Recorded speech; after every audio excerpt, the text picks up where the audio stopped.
Getting a new roof, man, it's one of the biggest investments you're going to make in your home. It's supposed to last for decades, right? But how can you be sure the job was actually done right? In this explainer, we're going to walk through a checklist that gives you the tools you need to make sure you're getting the quality and protection you paid for. From the street, most new roofs look pretty good. The shingles are all new, it looks clean. But the truth is, the most critical parts of a roofing system are completely hidden from view. So you can see why it creates a ton of anxiety, leaving you to wonder if some really costly mistakes are lurking just beneath the surface. And really, that's the whole problem right there. The source material for this points out that a lot of people end up with just subpar work, simply because they don't know what to look for. So this explainer, we're gonna fix that. We're giving you the knowledge to spot the difference between a real quality job and a costly shortcut. Okay, so let's start where every quality roof begins, with the foundation, the part you'll never ever see once the job is done. And you're gonna wanna pay close attention here, because this is where the single most expensive mistake can be made, getting this foundation wrong. First up is the roof deck. The easiest way to think about this is as the wooden foundation for your entire roof. It's the solid wooden surface that everything else, the underlayment, the shingles, the whole shebang gets attached to. If this part isn't sound, well, nothing else really matters.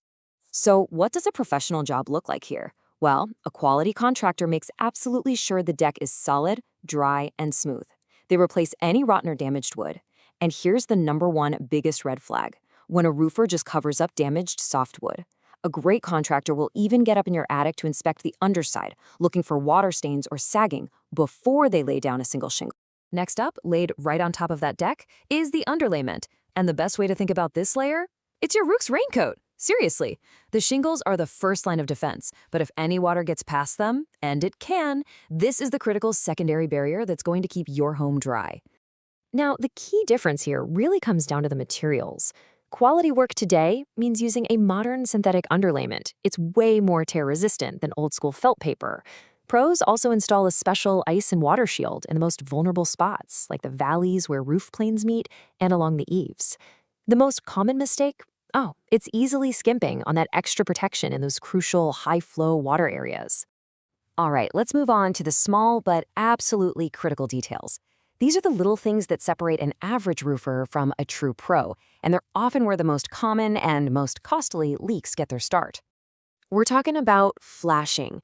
Think of flashing as the metal armor for your roof's weakest points, anywhere a shingle can't cover a seam. We're talking about the areas around chimneys, vents, skylights, you name it. When a roof leaks, you can bet that failed flashing is very often the culprit. This slide shows the right way to do it perfectly. See, for a wall, you can't just use one long piece of metal. It's called step flashing for a reason. You lay a course of shingles, then a piece of flashing goes over it. Then the next shingle course covers that. This woven layered system is the only way to guarantee a watertight seal. The most common leak on a roof? It's when a contractor gets lazy and just uses one continuous piece of flashing right here. Just as important is how the shingles are nailed down. Now, placement and depth, they're everything. A nail that's placed too high lets wind get right up under the shingle. If you overdrive it, you tear right through the shingle mat. Underdrive it, and the nail head stops the shingle above from sealing down. Any one of these mistakes can completely void your warranty and lead to a catastrophic failure in a big windstorm.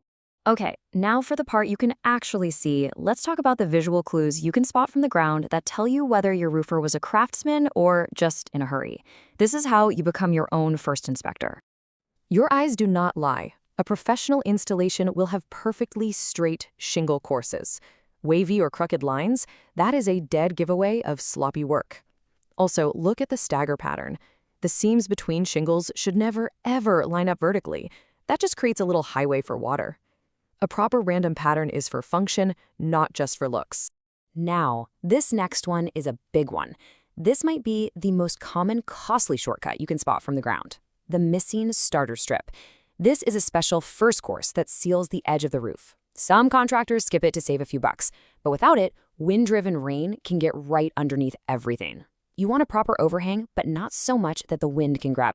Another vital component is ventilation. A roof has to breathe. A quality contractor doesn't just guess. They actually calculate the exact amount of ventilation needed based on the size of your attic. A balanced system with intake fence down low and exhaust vents at the peak is what keeps heat and moisture from literally destroying your roof from the inside out. And finally, a project isn't really finished just because the last shingle is on. The final phase, the cleanup and inspection, is what separates the pros from everyone else. This is all about respect for your property and having pride in your work. A professional crew leaves your property cleaner than they found it. And I don't just mean they pick up the big stuff. They use magnetic sweepers to find every last nail in your lawn and driveway. The most dangerous mistake here, leaving behind stray nails and little metal fragments. It's not just messy, it's a hazard that can cause flat tires or injuries for weeks to come. So let's put it all together. Here is your final actionable checklist. From the ground, look for those nice straight lines. Check that all the new flashing around the chimneys and vents looks clean and complete. Walk your property and make sure it's totally free of debris. And after the first good rain, go peek in your attic to confirm there are no new water stains. This is your ultimate quality control guide. And remember this powerful idea from the source material. A contractor who has done a quality job will be proud to show it off. They will welcome your questions. They'll be happy to explain their process. If you get any kind of pushback on an inspection, well, that right there is a major red flag. So in the end, it really comes down to this. You're paying for an asset that's designed to protect your home for the next 20, maybe 30 years. Now that you're armed with this knowledge, isn't it worth spending just 20 minutes to properly inspect the work and make sure your investment is a sound one?